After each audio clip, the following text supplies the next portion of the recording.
Salut, c'est Christophe. Allez, écoute, on continue notre histoire de Parsifree, site vraiment très intéressant et vraiment plein d'informations. En fait, c'est même trop. En fait, il faut vraiment que tu sélectionnes absolument les informations qu'il te faut parce que si tu veux, si tu te blindes de statistiques, de trop d'informations, bah en fait c'est comme tout. En fait, je sais pas si tu fais un petit peu de trading. Enfin, moi j'en fais. Et en fait, c'est simple, c'est que si tu te blindes de plein d'indicateurs de partout sur ton écran, des moyennes mobiles, les Fibonacci, j'en sais rien, enfin les courbes de Bollinger, les machins, tout ça, enfin plein de trucs en fait. Euh, en fait, ton écran n'est plus, comment dire, ton écran n'est plus tu peux plus regarder en fait. Tu peux plus voir ce que fait le prix. T'as plus de discernement. Voilà, je cherche le mot. Tu n'as plus de discernement sur les actions que tu as à mener en fait.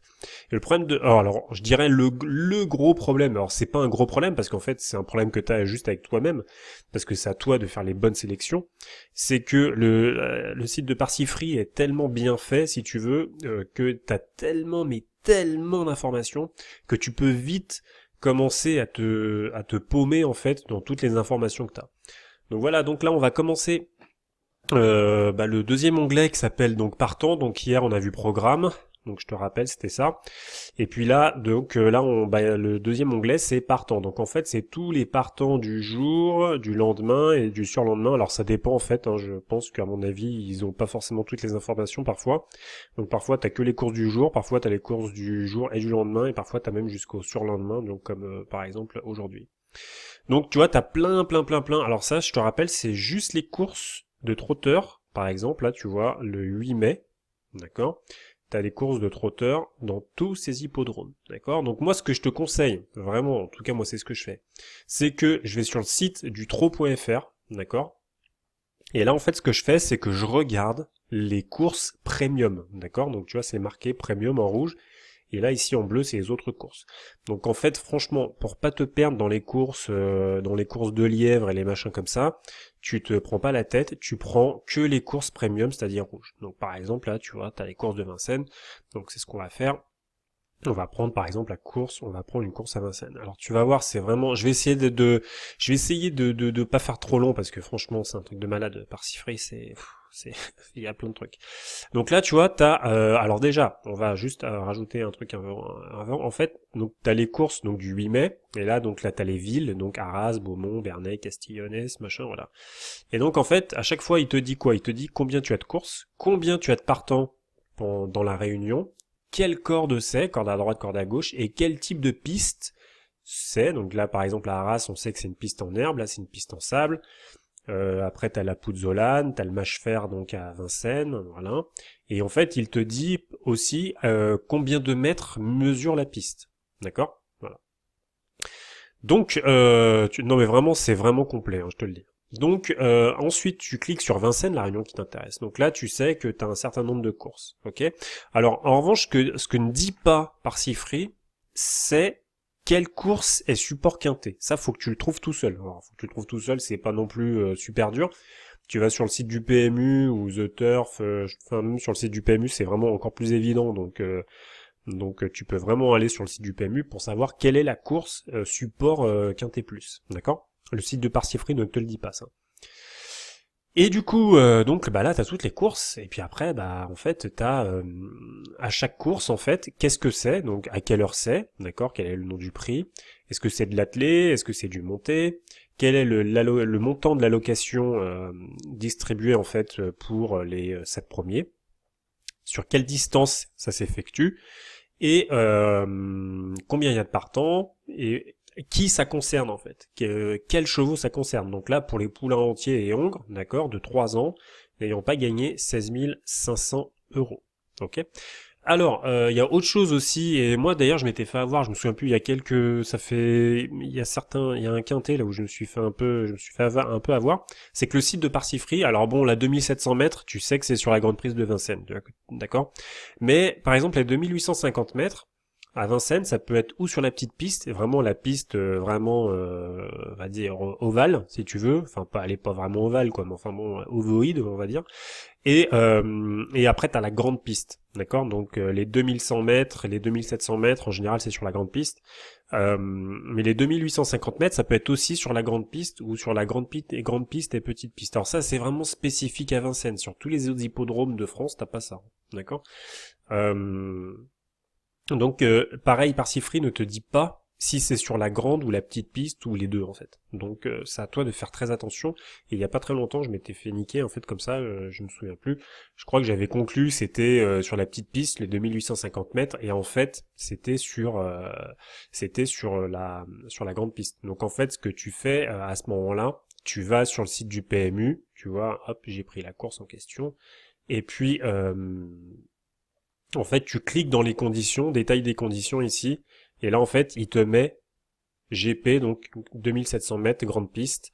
Après, tu peux même aller, alors je me souviens plus, c'était laquelle, c'était, c'était donc le prix Flora, donc tu vas sur le prix Flora, par exemple, je ne sais même plus laquelle c'est, prix Eugénia, prix Flora, donc là, hop, tu vois, tu te mets dessus, et là, il t'indique, sur le site de PMU, il t'indique que c'est sur la petite piste. PP, c'est petite piste. Ok, voilà. Donc, on va avancer. Donc du coup, en fait, après, une fois que tu as sélectionné ta course, parce que j'en sais rien, parce que tu as pensé à une stratégie particulière, tu vas miser, tu vas t'intéresser que aux courses qui sont pour les 5, 7, 8 et 9 ans, j'en sais rien. Tu vas pas t'intéresser aux réclamés, donc du coup, tu vas par exemple cette course, tu vas pas la jouer. Enfin, tu vois, voilà, il y a en fait, toi, tu vas mettre tes propres critères, et du coup, je sais pas, admettons, tu vas te dire, bah tiens, moi, la course de montée à 9 partants, 45 000 euros, 2700 mètres, ça m'intéresse, c'est pour les 6, 7, 8 ans qui n'ont pas gagné 141 000 euros. Hop, je clique dessus, d'accord? Et là, en fait, là, tu vas avoir accès à plein de données, mais vraiment plein. Donc déjà, t'as tous les partants, donc t'as les 9 partants, d'accord? Donc le premier, sur le tableau, là, t'as plein de trucs. Donc en fait, le numéro, donc ça c'est le numéro de cheval, d'accord? Après t'as le nom du cheval, d'accord? Le H là, enfin le HOL, ça veut dire que c'est un Hollandais, d'accord? Donc souvent quand t'as des courses européennes là, t'as des courses européennes. Du coup, tu vas voir tu vas voir IT pour italien, tu vas voir SWE pour suédois, DAN pour danois, enfin ce genre de truc quoi. D'accord. Ensuite, DEF, donc ça c'est les déférés. Donc là tu vois qu'il est D4, ça veut dire que le cheval, alors lui en l'occurrence il est non partant dans la course en question, mais bon peu importe. Donc lui il est déféré D4. D4, D4, ça c'est déféré D4. DP c'est déféré des postérieurs. Quand il y a rien, ça veut dire que le cheval il est ferré, d'accord? Et quand il y a DA, ça veut dire déféré des antérieurs. Ensuite, tu as le driver qui va le driver pendant la course. Ici, tu as l'entraîneur, d'accord? Là, tu as le propriétaire. Là, tu as le sexe du cheval, donc tu vois que c'est que pour les femelles, puisque tu as vu, il t'indique que c'est que pour les juments.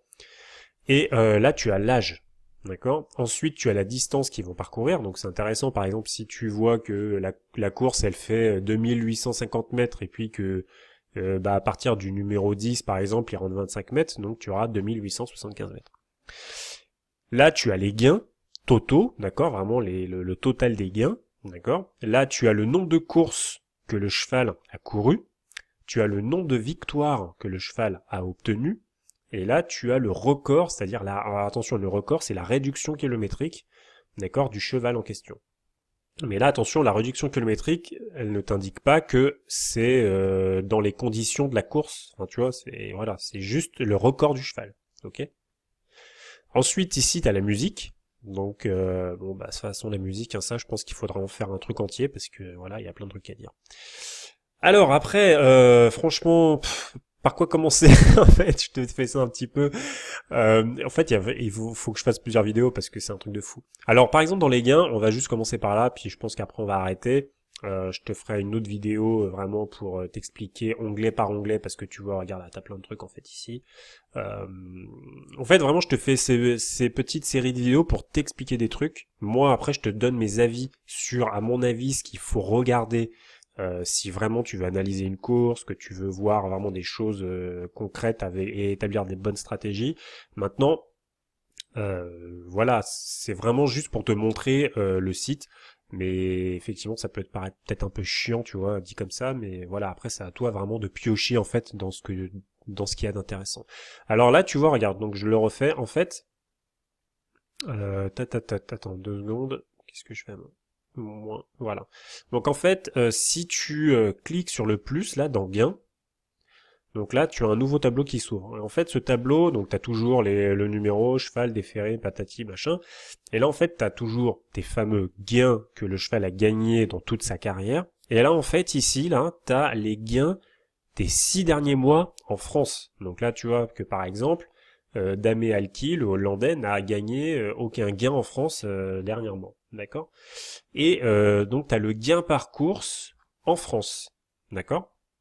Donc, il faut absolument, ça c'est vraiment des trucs importants, enfin, en tout cas moi que j'utilise, il faut absolument, donc c'est vraiment important de regarder. Alors je dis pas que il faut que tu te bases que là-dessus, parce qu'il y a plein de trucs, hein, franchement, et c'est vraiment ce que je te dis, c'est qu'il faut pas que tu te perdes dans tout un tas d'informations, parce que voilà, parce que sinon tu vas complètement te paumer, quoi, c'est clair et net, hein, je veux dire.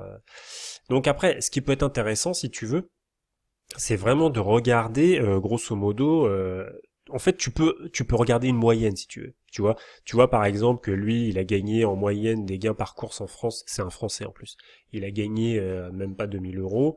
Le Hollandais quand il vient en France en moyenne il gagne 4 000, tu vois, donc voilà, déjà ça te donne une information quand même. Tu vois que les autres ils sont déjà bien en dessous, tu vois que Casaginiello, bah voilà, en grosso modo il se rapproche du Hollandais, tu vois, donc voilà, et les autres sont quand même bien en dessous. Donc tu vois, tu peux même en déduire que il y a grosso modo 2 chevaux qui se détachent un peu des autres au niveau des gains. Alors attention, après, ça veut pas dire que ces chevaux ils vont gagner. Ça veut dire que, si tu veux, la logique des trotteurs, c'est les gains en fait. Les gains qu'ils engrangent au fur et à mesure de leur course. D'accord. Donc, un cheval qui a un gain par course qui est beaucoup plus élevé que les autres, ça veut dire qu'il a forcément gagné plus de courses que les autres chevaux, donc ça veut dire qu'il a un potentiel plus élevé que les autres. Tu vois ce que je veux dire? Après, ça c'est une logique que j'ai moi, mais c'est pas forcément quelque chose de fiable à 100% si tu veux. Mais grosso modo, il y a quand même une certaine logique chez les trotteurs que tu dois respecter, quoi. C'est-à-dire, voilà, bah, les gains des chevaux disent des choses. D'accord. Euh, donc ensuite, bah pareil, hein, tu vois, tu as le nombre de courses, nombre de victoires. Donc par exemple, tu regardes, je vais te montrer, on va prendre un cas particulier. Par exemple, Casagénilou, tu vois, on voit que la jument elle a couru 39 courses, elle en a gagné 8. D'accord. Donc tu vois par exemple que Bali du Pouedou là, tu vois, il en a couru 80 au même âge, hein. Alors non, pas au même âge parce elle a un an de plus. Et elle en a gagné que 4. Donc forcément, si tu veux, tu vois, son gain par course est beaucoup moins élevé que Casaginilu. Donc, tu vois, ça veut dire que numéro 6, Casaginilu, a vraiment un potentiel qui est quand même plus élevé que numéro 4, Bali Dupouet. Donc voilà, tu vois, c'est ça en fait que tu dois un peu penser, que c'est un peu comme ça que tu dois penser un peu les choses, quoi, si tu veux. Donc voilà, donc écoute, on va s'arrêter là. Franchement, il y a tellement de choses. Il faut faire plusieurs vidéos parce que franchement, il y a plein de trucs. Mais tu vas voir, on va faire onglet par onglet. Et puis toi, tu tireras les informations que tu as envie de tirer au fur et à mesure. Et en fait, c'est pour ça aussi enfin vraiment, il y a un truc qui est important, c'est vraiment de choisir tes courses. On va dire, voilà, au laser, quoi, si tu veux. Parce que t'es bien enfin, si tu réfléchis bien, tu comprends bien que, par exemple, une course de quintet, tu vois, si tu commences à prendre toutes les informations, et là, c'est pour ça que les pronostics, c'est bien, tu vois, d'écouter les pronostiqueurs, les machins et tout, c'est une chose, tu vois, mais ce qui est bien aussi, c'est de s'améliorer soi, et de prendre la course telle qu'elle est, et d'aller chercher dans tous les onglets, dans tous les machins, tu vois, tout ce que je viens de te montrer déjà, euh, tu vois, quels chevaux, tu vois, se détachent un peu des autres. Tu vois, t'en as toujours quelques-uns, tu vois, qui sont un petit peu au-dessus de la mêlée des autres, tu vois. Après, il y a vraiment des choses, il y a vraiment des quintés qui sont vraiment très ouverts, il y a vraiment des courses qui sont très ouvertes, où t'as beaucoup de chevaux qui peuvent prétendre à la victoire ou même à se placer.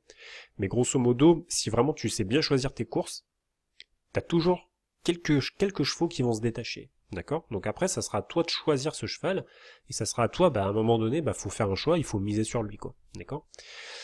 Et juste dernière chose, avant que j'arrête, est-ce que ça vaut le coup de miser sur lui? Parce que tu vois, par exemple, si Casagenilu, Je sais pas, hein, la cote, tu vois, on peut même aller voir, tu vois, parce que là, il est quelle heure? Il est 8 heures, non, il est pas 8 heures, il est 14h19, donc c'est ce soir.